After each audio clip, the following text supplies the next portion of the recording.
So we have been speaking so far on one subject, and this subject is atheism. Right? And we said that there is two sides of the same coin of the argument. The argument is offensive or challenging,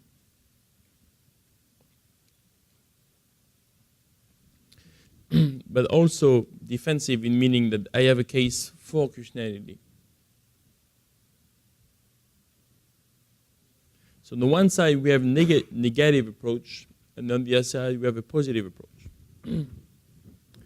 So what we've been doing so far is this, showing the unbeliever that if he believes there is no God, there is some consequences to it. Right? What are the 4 consequences that we mentioned? This is a little quiz, surprise quiz. There is no, try to give them in the order that will help you just memorize them. We are left with materialism. No ground for reason. For actually, to be precise, no ground for the reliability of reason. Number 3, no meaning in life, meaning there is no ground for understanding the intelligibility.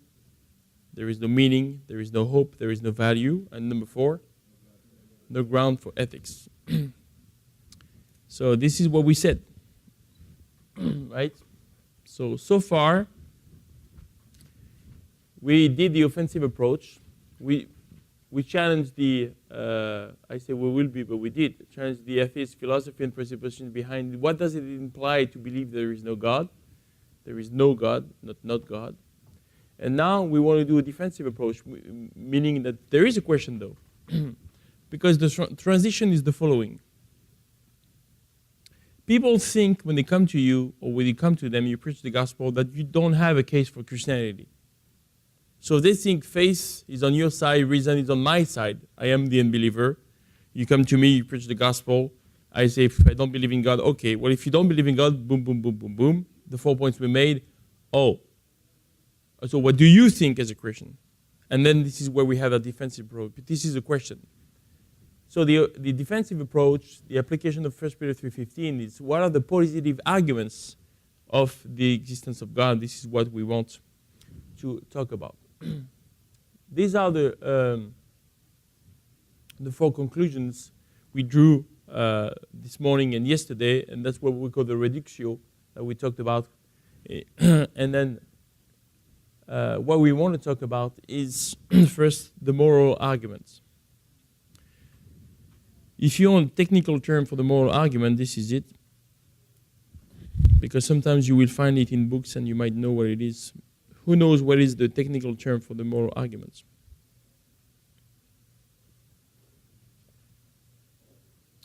Well, this is where we have a class.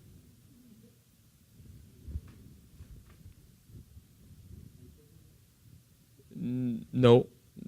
The anthropological argument would be something different.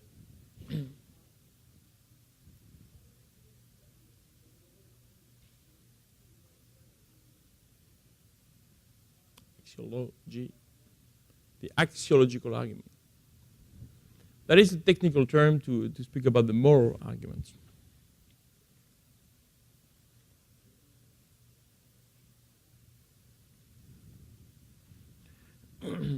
That's what we want to talk about. Where is it?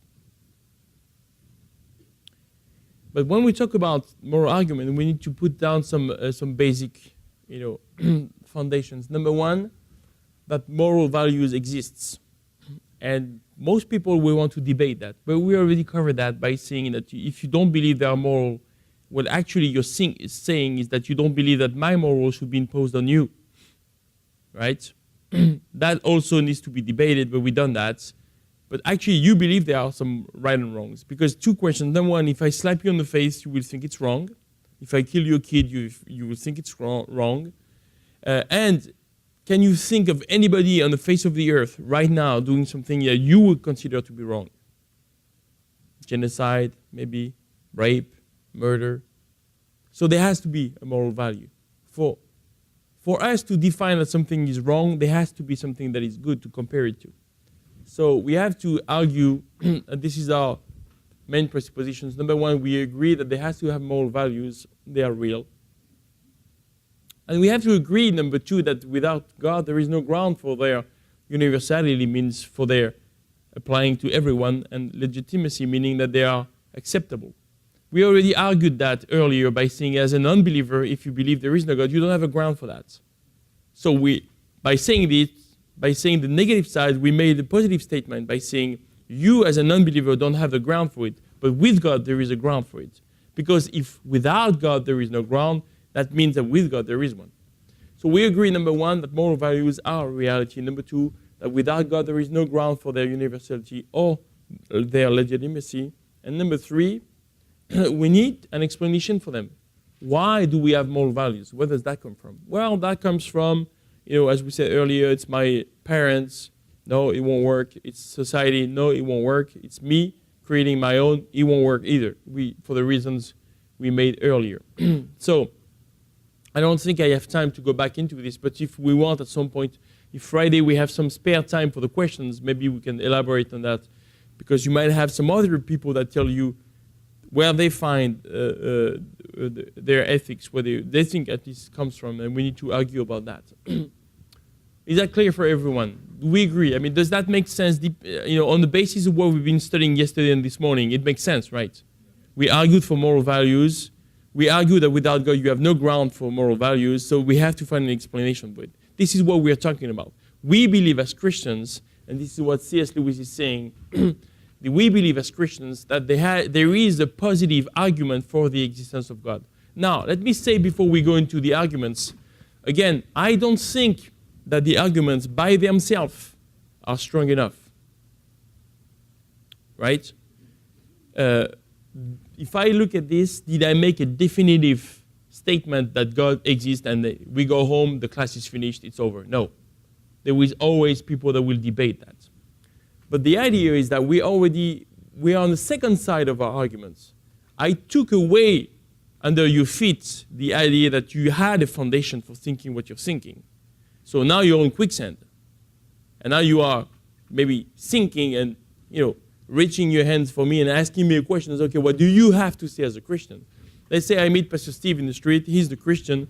And I say I don't believe in God. He explained to me that without God, boom, boom, boom, boom, boom, the 4 points. I'm looking at him, okay, what do you have to say for this? Well, you made the 3 points we said earlier. Okay, we have to agree first. Remember Pastor Dave Laflamme's question yesterday. What are the rules we need to be aware of? Well, we need to be aware of, if you apply some acceptable proofs for unbelief, those same proofs, the amounts of proof should be enough to prove God as well. There is no different way of balances. It has to be right. So he's making a point. Now we agree. We agree that there are moral values on the earth. We all, in humanity, we agree that, without God there is no. You're talking to me about this. And number three, what is our explanation? Now, this is my explanation as a Christian. So why do I say that and why is it important? Because by saying that there is a moral lawgiver, I have not proven that this God is the God of Christianity. That's a leap of faith.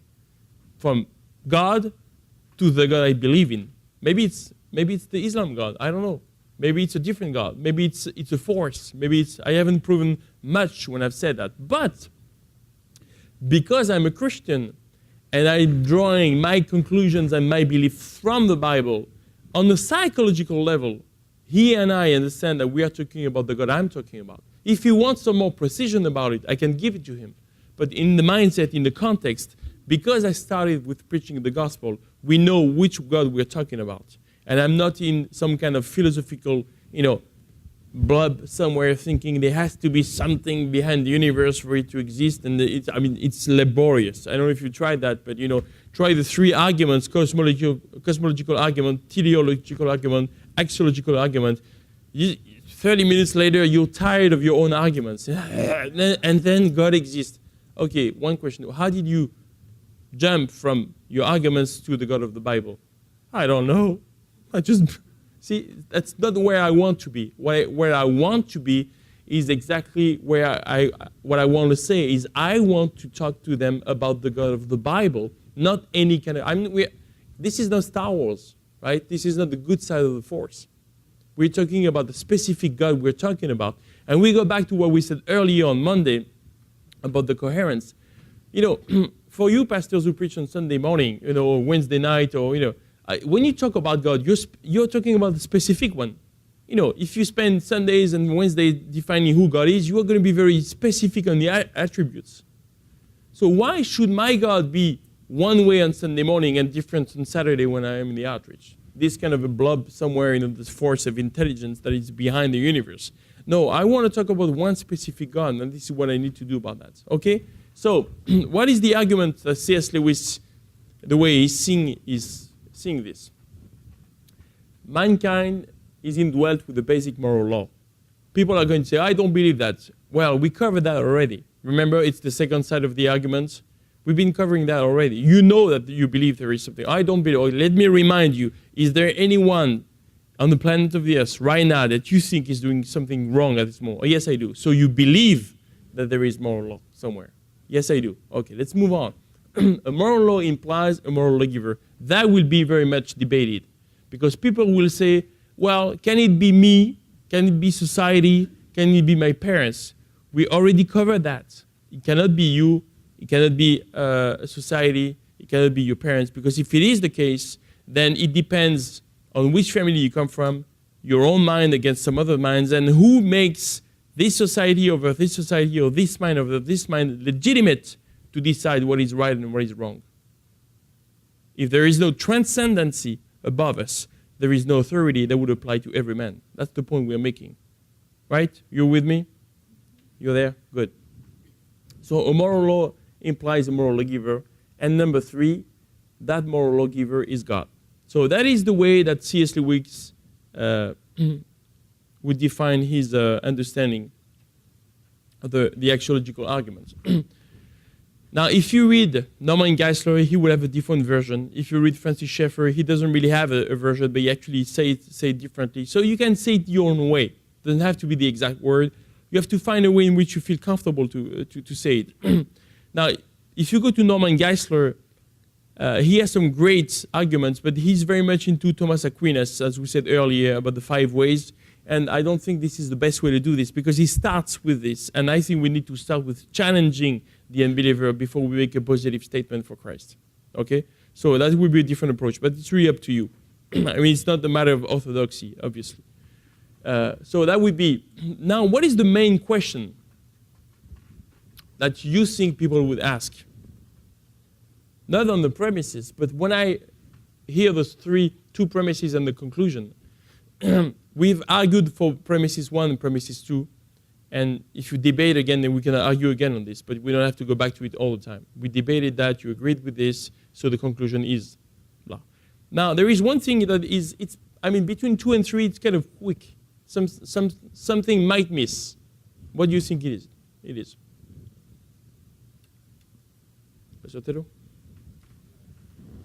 Microphone? Maybe I can't answer the question how to step from step 1 to 2, but I have written one article about that, and I have got a little bit feedback, and also I have tested this argument in evangelism. So mankind is indwelt with the basic moral law, this premise, and this argument will be taken down if this premise is falling down. Yes.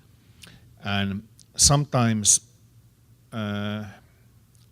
this challenge, it's debatable, this premise number 1, because maybe there is not basic moral law in the world.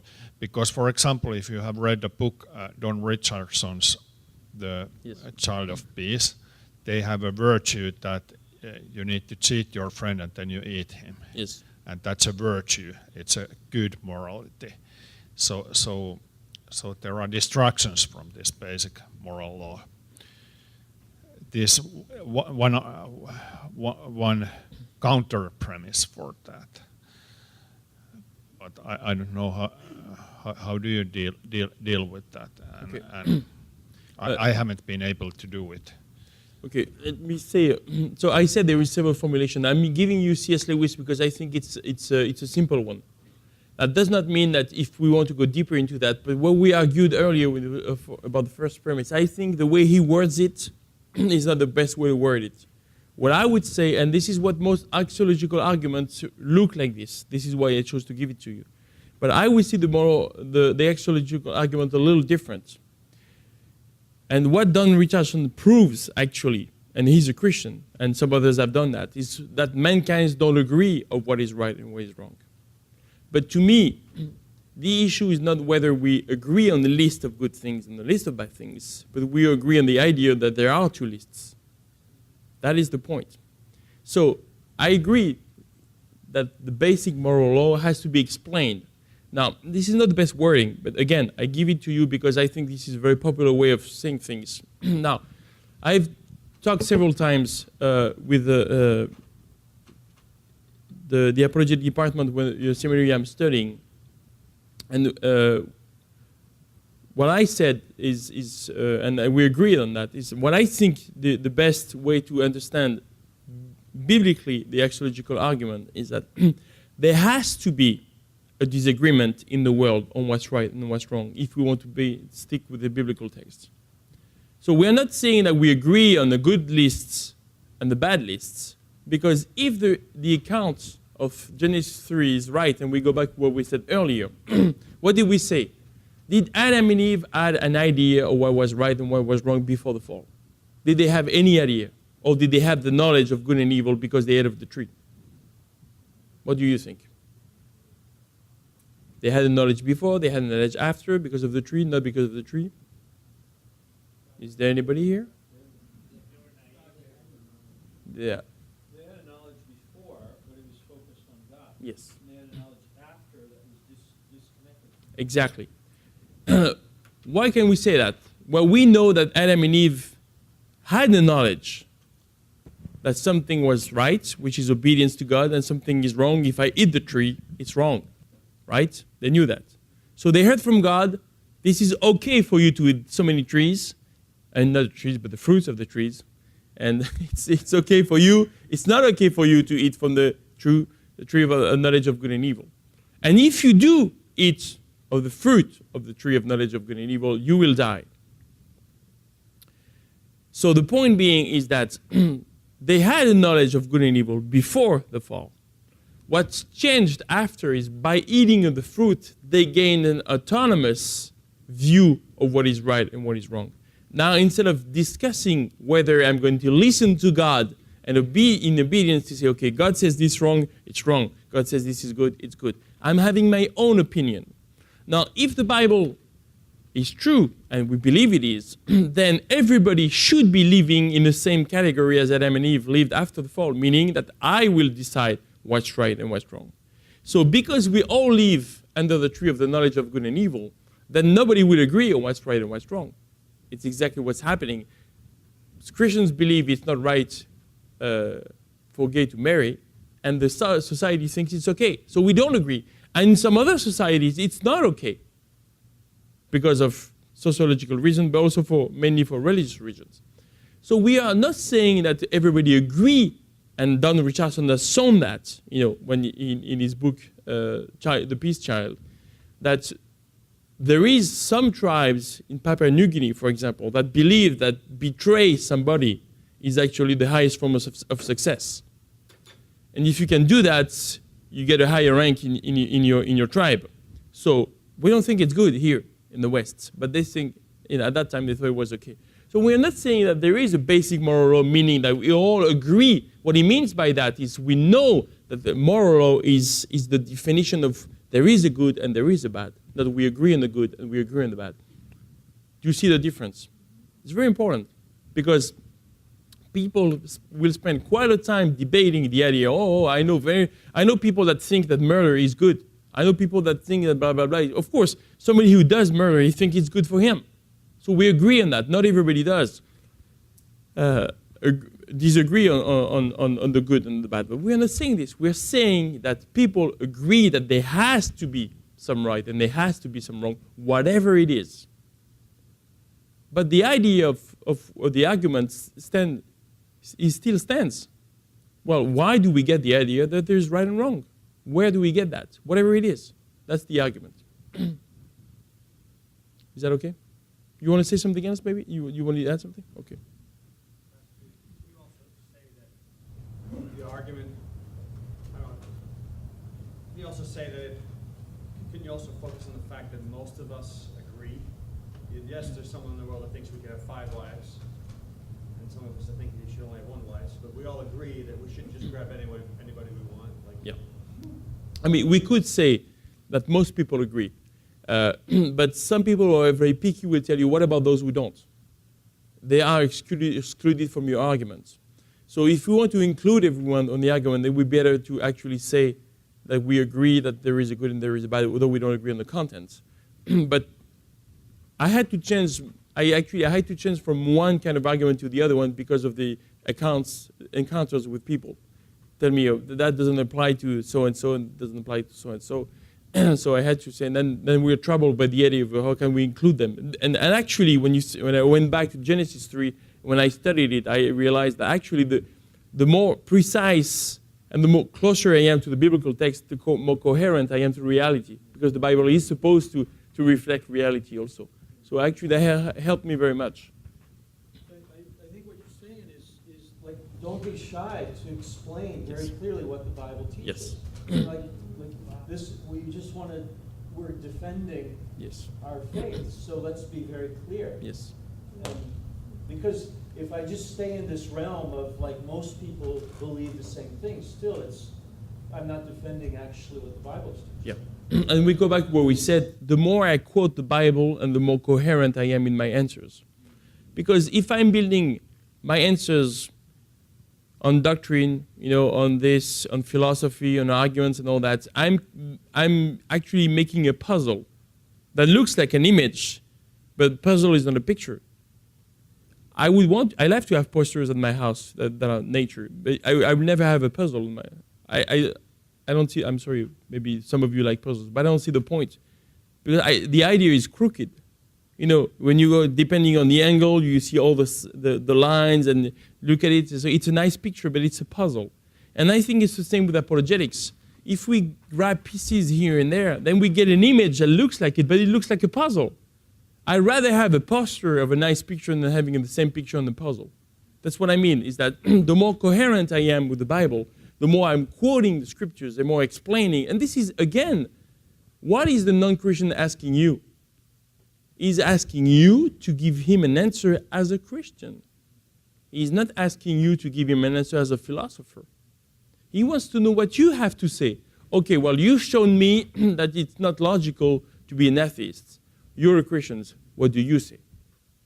Well, what I say is, what the Bible says, because this is what I want to do. Again, what is my role in apologetics? To preach the gospel.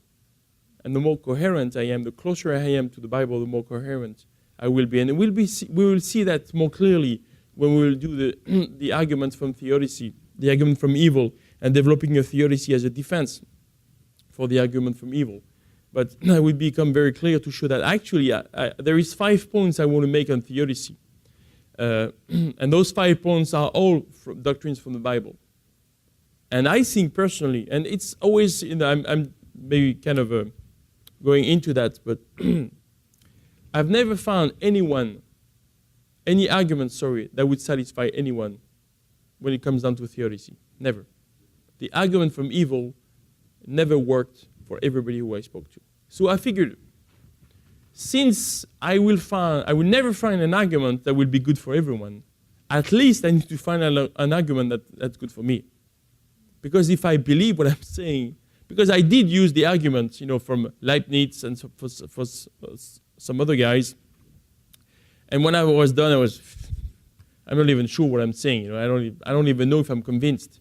Well, I'm convinced with the Bible, so I'm going to use it. And I picked up the doctrines that I think actually answers the questions. And you want to know, as a Christian, what I believe. This is what I believe. Well, I don't believe the Bible. That's not the issue. The issue is not whether or not you accept the Bible. You're asking me to give you a coherent answer as a Christian, so I have to base it on the Bible. The issue, whether or not you like the Bible, you agree with the Bible, does not enter into the argument, then we can discuss that on a separate level. But really, what you want to know is, as a Christian, how can I solve the problem? This is how I see it. And for me, it's very convincing. So maybe when I will cover that this week, you will say, well, I'm not very convinced about this. Well, that happens because I think most of the arguments that comes down to theodicy will not. But you will see when you think that the argument is not convincing, if you ask what is wrong with it, most of the objections are emotional, not rational, always. Well, it does not apply to this, it doesn't apply to that. Yes, but these are experience of emotional behaviors. These are not rational issues. And this is why people are saying, I think the argument from evil is the most important and the most strong argument, the strongest argument of Christianity. And I said it before, I don't believe this to be true. I believe it's very difficult to address somebody who has been through difficulties and use that to disprove Christianity because it's an emotional engagement. And they went through somebody who lost a child, somebody who went through some suffering. They will look at you and say, look at me in the eyes and tell me that it's okay. Then you can't really, because on top of trying to answer the questions, you are trying to address the person's heart. So it is a very difficult, but it's not a strongest rational argument. And actually, as I said, one of the few points we will make before we actually enter into theodicy and answering, we want to make set the record straight, as we did earlier with this. Where is it? No. Yeah. Those 3 points we made earlier are the conclusions that we made before. But before I enter into arguments, I want always to make sure that we agree on the rules. Okay, we said this. We agree on that. We agree on that. If we do agree on this, then I can move on. I can present my arguments because now we agree on what was happening before. And then it's the same thing for theodicy. I will explain to you what I believe the Bible is saying, but you need to agree with one thing, even if I don't succeed to give you an answer that answers all your questions. By developing an argument from evil, you're not proving that God does not exist. You are proving that God might not look like the God I think it is, according to the Bible. Maybe my God is not all-powerful, he's all good. Maybe my God is not all good, but he's all-powerful. I don't know that. But your argument does not prove that God does not exist. It actually disputes the idea that we have as Christians of who God is. But that's it. And once we agree with this, then we can move on. But I think many times when I've done this by starting to say what the argument does not say, the argument lost a lot of power already, boom. And then when I answer, it's easier for them to hear the answer because they already know that they have not made any point by making the arguments. So when you're making an argument and somebody destroys your argument before they give you a counter argument, you've done 50% of the job already. Okay? Any questions?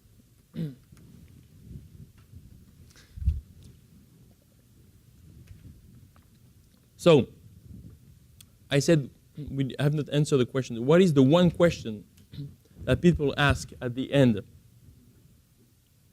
of that argument?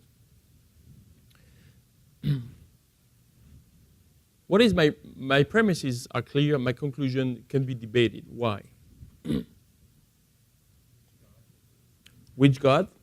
That could be a question. Another question.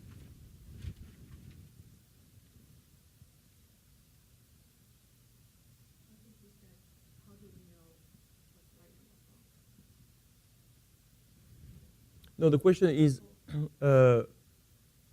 we said premises 1, premises 2, and then conclusion is that moral lawgiver is God.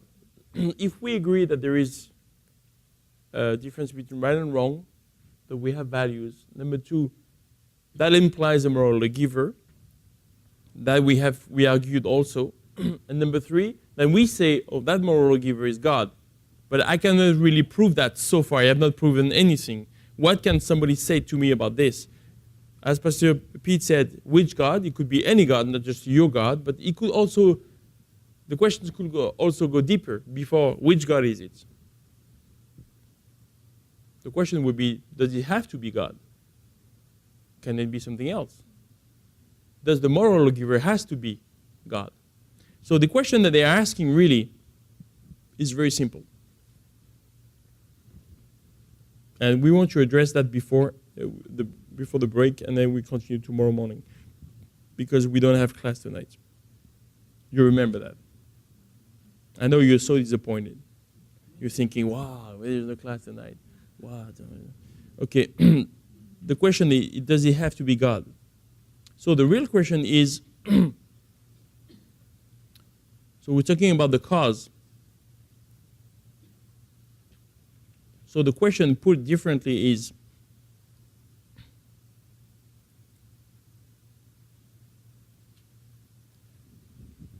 the cause of ethics personal or impersonal? Do you see any other options? I mean, the origin of ethics is either a person or not a person. I don't see any other options, do you? A mid person? A half a person? No, it's either someone or it's not someone, it's something, right? That's actually what they're asking. So, but let's not forget what Pastor Pete said, because this is going to be very interesting, because at some point I will have to argue anyway if the question arises. Okay, why? Okay, you've shown, what we want to show now is it has to be a personal God, not impersonal. But at some point the question will arise, okay, if it's God, which one is it? That's a very important question too. Then we will come to that later. So what do you have to say about this? I will let you hear what you have to say.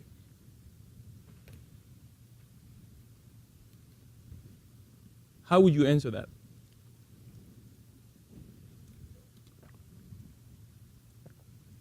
Do you see the technique to give me a break from them? Andy will have. Can you give the microphone to Andy?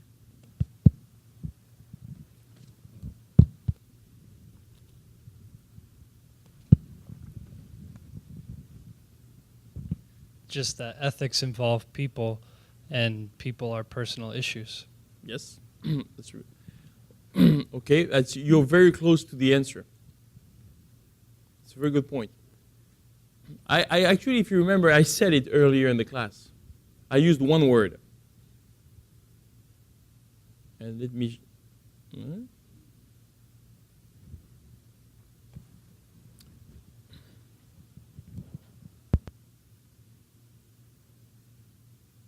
Let's play a game.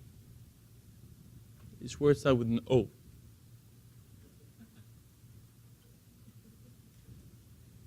You have this game, you know, you do this. Hanging.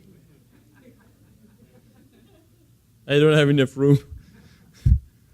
Do you call that hanging? We say the hang. In French, hang. We say the same thing in French.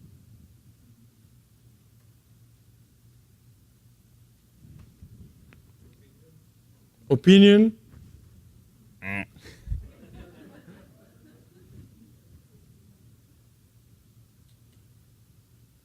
I said it in the class. It's when everybody was sleeping at that time.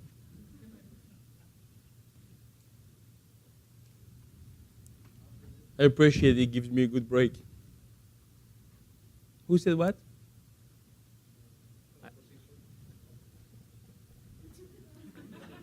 Uh-oh. Yeah, try the letters.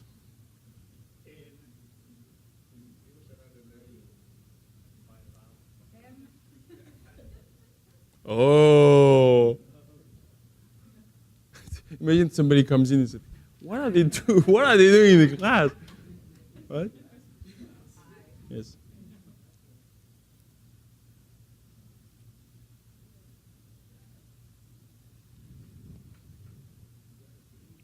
It's I. No, I'm sorry.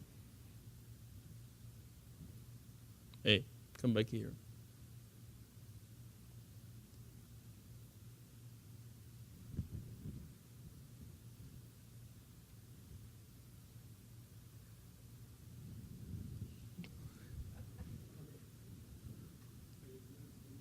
Come on, give me letters. Are you afraid to be hanged?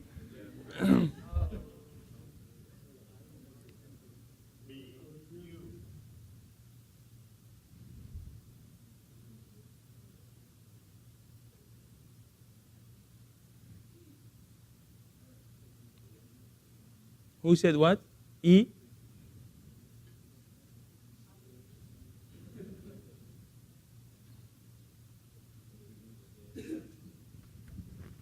You saved the hangman.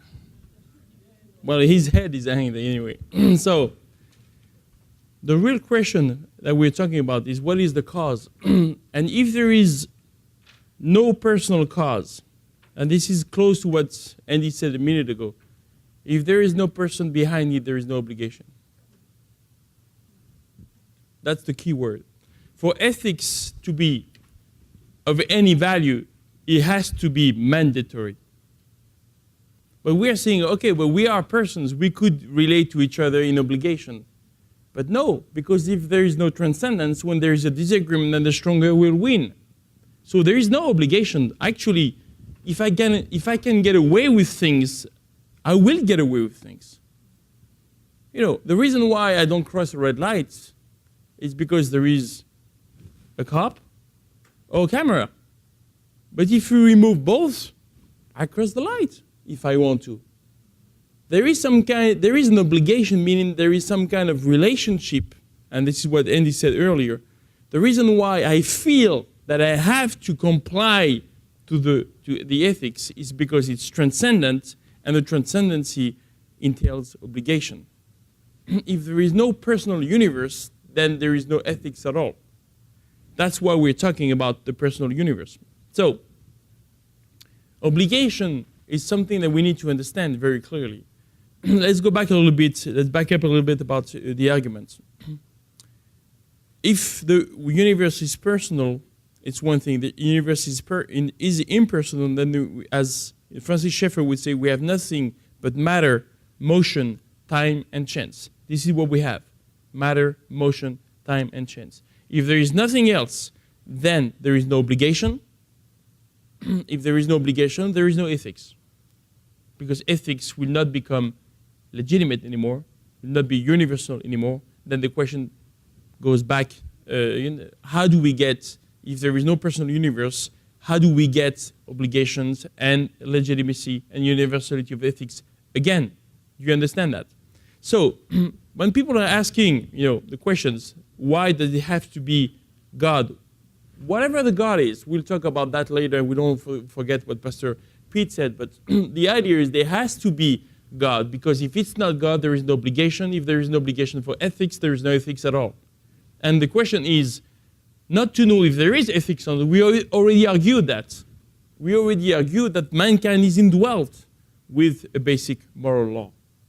Okay? That's what we want to end up with this morning with the term obligation. We can think about this and we'll go back to this tomorrow. Is there any questions? We have 5 minutes left. And we will do that tomorrow. We'll discuss this little chart that is too small for you to read. But I will fix that. Is there any questions or comments? Disagreement?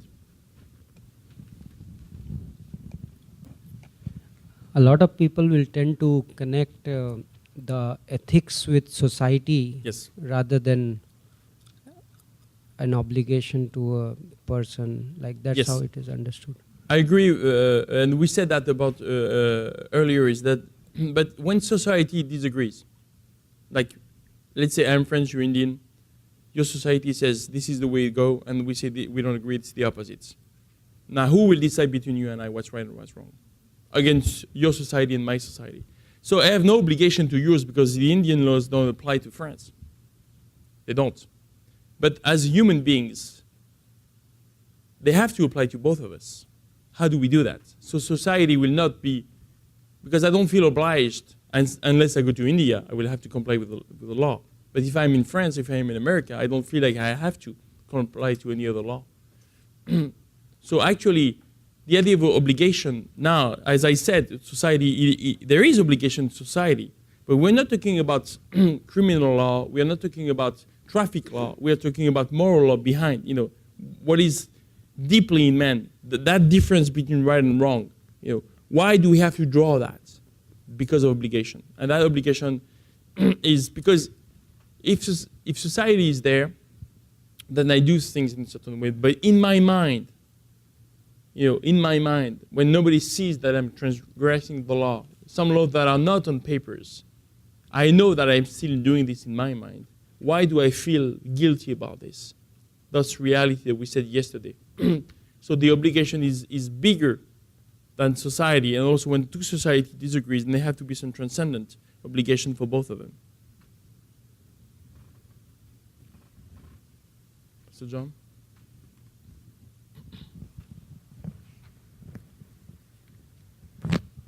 I think that's been really crucial to our system of government here in America, is the idea that there is a moral lawgiver and a Yes. moral law that's beyond anything outward. Like even in founding our Constitution, we had the Federalists and the Non-Federalists, the people that wanted a strong central government and the Yes. people that wanted limits on that government. And when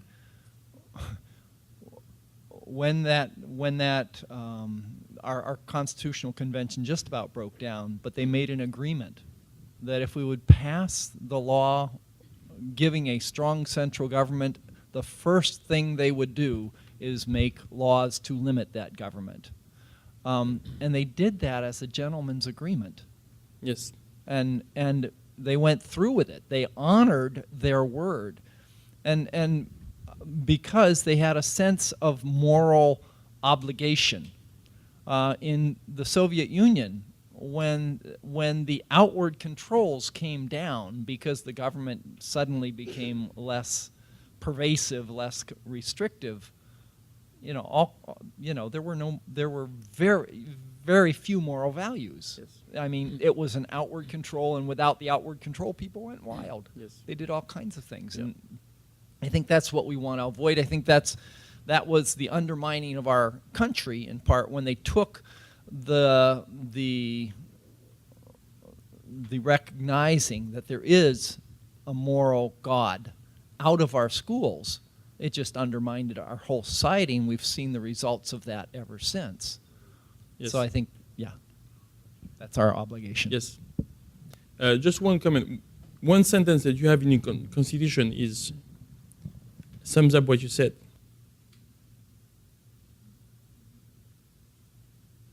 This is what's all about. This is, I think, that captures the idea of obligation.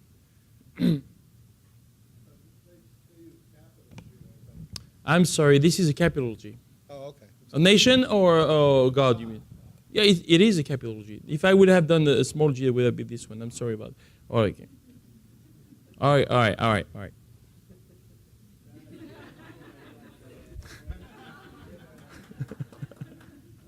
Pastor Arto?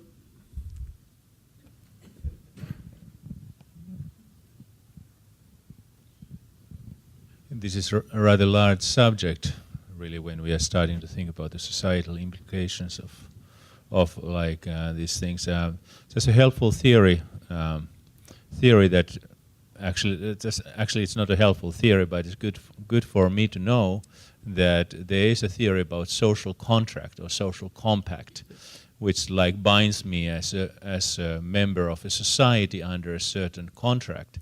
How I'm giving authority, and how we are deciding about authority, and what authority is able to impose on me as a member of the society, and the greatness of the American society has been that the aligning of the moral values are reflected in the social contract that is upheld here.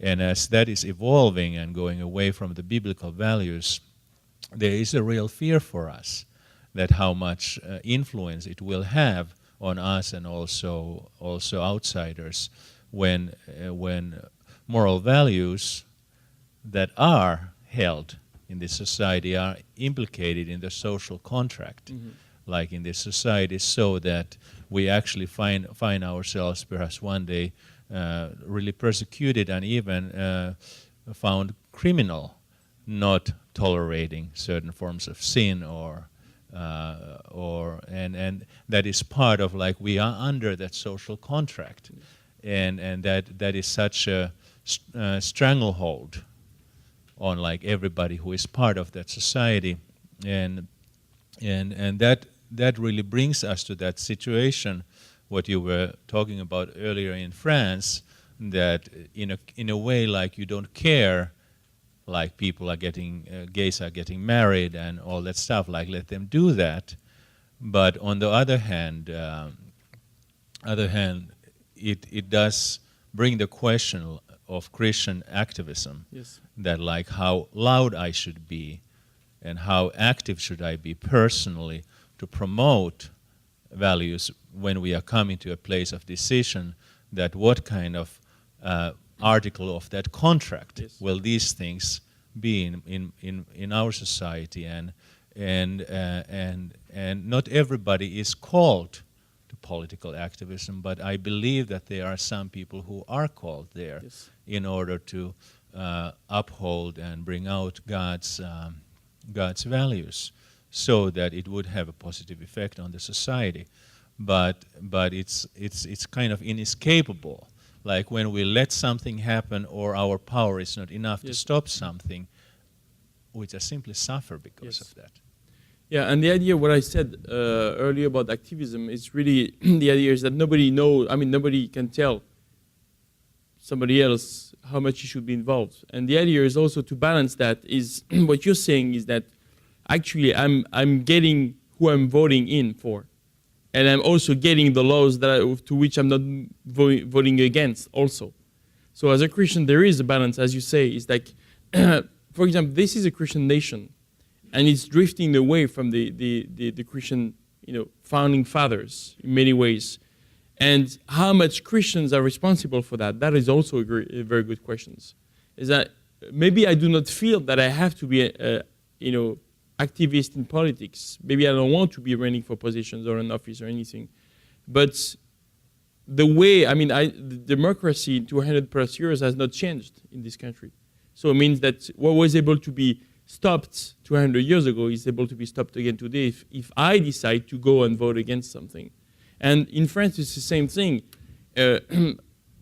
I'm just going to be quick because we have 3 minutes after schedule, but there is 2 big issues in the Christian church about political questions. The one is the social questions, the other one is the ethical questions. Now, we had a president on the right wing, and now we have a president for the left wing. He's a socialist. Socialists are very much, against Christian values when in terms of ethics. This is why we have gay marriage now and some other things, etc. But on the other hand, they are better in terms of social welfare. Now, when people, and Christians included, think first for themselves, or thinking that socialism would apply, and the well-being of people in terms of finances is more important than ethics, then you vote for somebody who will vote for gay marriage. So what you're saying is very interesting. With how much do I need to get involved, and how much do I need?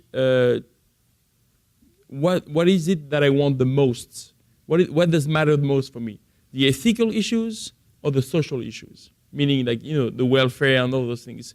And as a Christian, this is very important questions. What drives me? And again, what is most important? Just the same thing. What we call the social gospel. Or what they call some missionaries, mission agencies call the integral mission, or total mission. It's like I go out, I give tracts, but I also bring food. I need to have some kind of social work to accompany my mission work. Well, it won't work in the West, but it will work in some other places. Now, these questions are very important, but still, whatever I do, my activism in politics or my involvement in social gospel is to make sure that I do a better job in presenting the gospel. If I keep that as a goal, just like in apologetics, I think I'm good to go. Whatever, after it's between me and God, obviously, how much I do. Okay, we are beyond scale. Thank you so much. So we don't have class tonight. We see each other tomorrow morning at 8:30. Thank you.